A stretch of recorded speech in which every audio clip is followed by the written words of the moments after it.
You like that? You like that? You like that? You like that? You like that? You like that? You like that? You like that? You like that? You like that? You like that? You like that? You like that? You like that? You like that? You like that? You like that? You like that?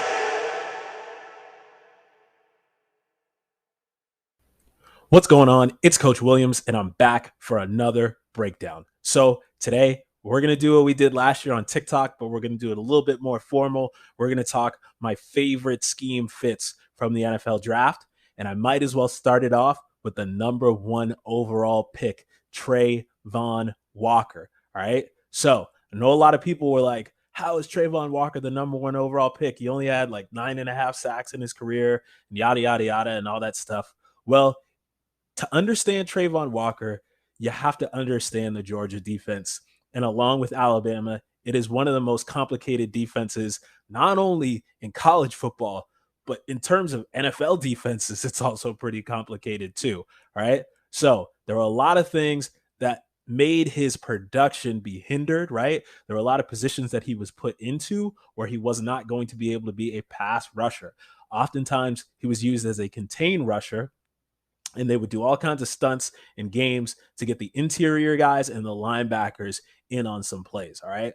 But we're going to talk through why I think he's a scheme fit for Jacksonville. Well, the main reason why he's a scheme fit for Jacksonville is he would fit into any scheme in the NFL. The dude lines up all the way from a zero technique over the center all the way out to a wide nine. He can drop into coverage, and yes, he can get after the passer. All right. So his first play right here, we're going to see him. I believe that he's in a 4-eye here. We'll get a better view of it from the tight. All right. So one thing you'll notice with the Georgia defense, if you watch them a lot on tape, all right, they move the front a ton. Okay. They're not stationary guys. Pre-snap, they'll move the front, and it screws up the protection and the mic calls for the offensive line. So in this play, he goes from a 4-eye to dropping into coverage. All right. So he drops into coverage.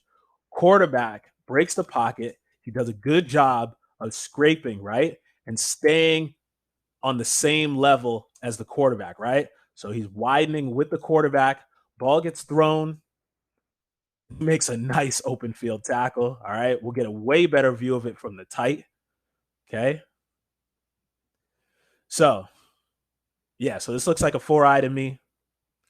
They bump him out. He drops into coverage.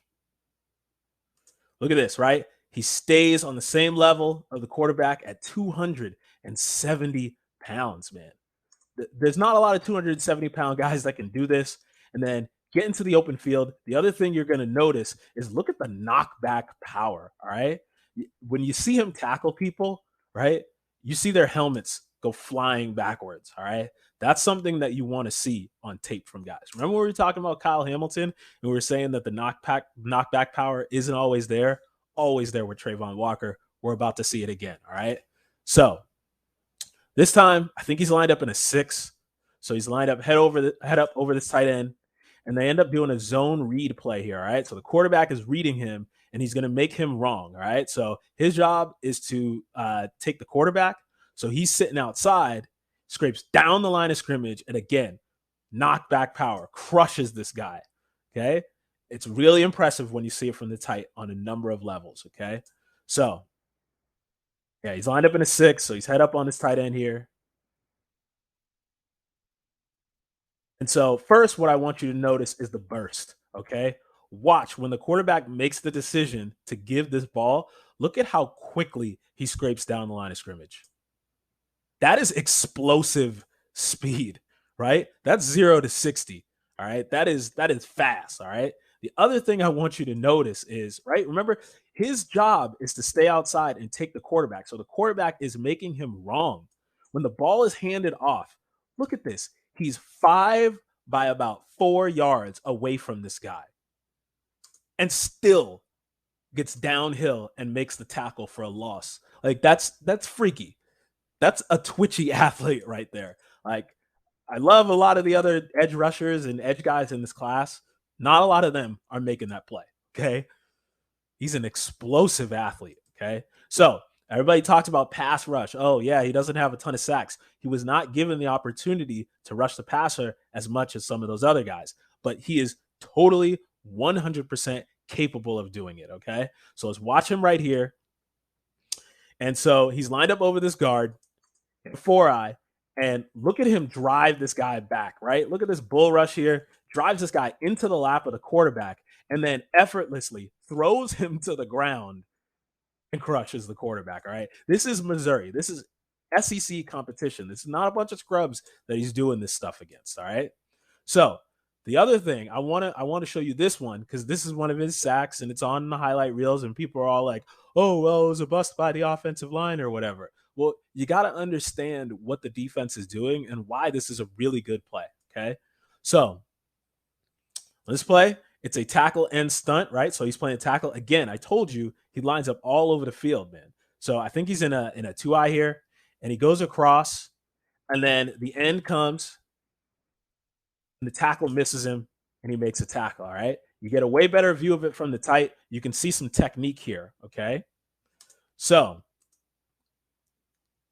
he bursts off the line of scrimmage, right? His job is to stay nice and skinny, right? And get up the field, occupy these two guys, and then you'll notice, look at the gaping hole here. This guy is supposed to be able to get across and go up the middle of the field, right? The guard does a good job of passing it off and getting to his guy, and then he's the one that ends up making the sack because the tackle busts. But why does the tackle bust, all right?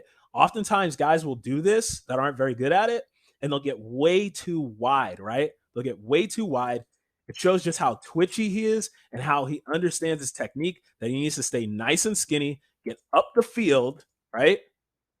Tackle the quarterback. That is that's technique right there. Okay. So it shows up on tape. That play is not designed for him. And he's the one that ends up making the play because he did his technique properly. All right.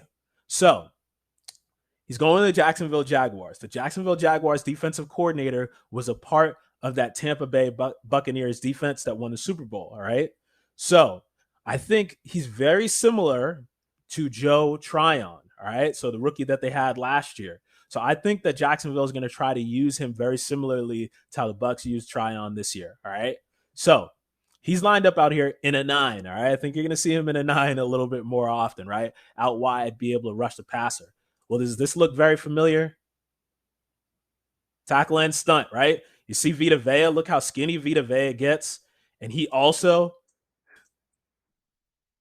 takes out the tackle here, right? The guard doesn't do as good of a job passing it off, right? So he takes out the tackle, and that is how it's supposed to look, all right? And you see how Vea gets nice and skinny, right? See how he gets up the field? He doesn't get real wide, right? And that ends up occupying both of them, and Tryon makes a sack. Now, I want you to see it from the tight angle here, okay? You can see Tryon here. Look at Tryon changing directions, right? Does this look anywhere on the same planet as twitchy as Travon Walker, right? Look at this. All the extra steps and everything, right? And he still gets in there and makes the sack. If you don't think Travon Walker, if given the opportunity to rush the passer, is not going to be a double-digit sack guy, you got to go back and watch the tape a lot more closely, man. He is going to be a really good NFL player, and I'm happy that the Jacksonville Jaguars ended up picking him up. So that's it for this video. I'm going to do another video, okay? So I think that Travon Walker is the second best edge defender from the class that got drafted. My number one edge defender is also going to be in this scheme fit video, and it might be somebody that you're not thinking of, okay? So you'll see in the next video exactly who that is, and I'll be back with more breakdowns. So as always, you know what it is. It's Coach Williams, Ball Hawks. We fly. I'm out. Peace.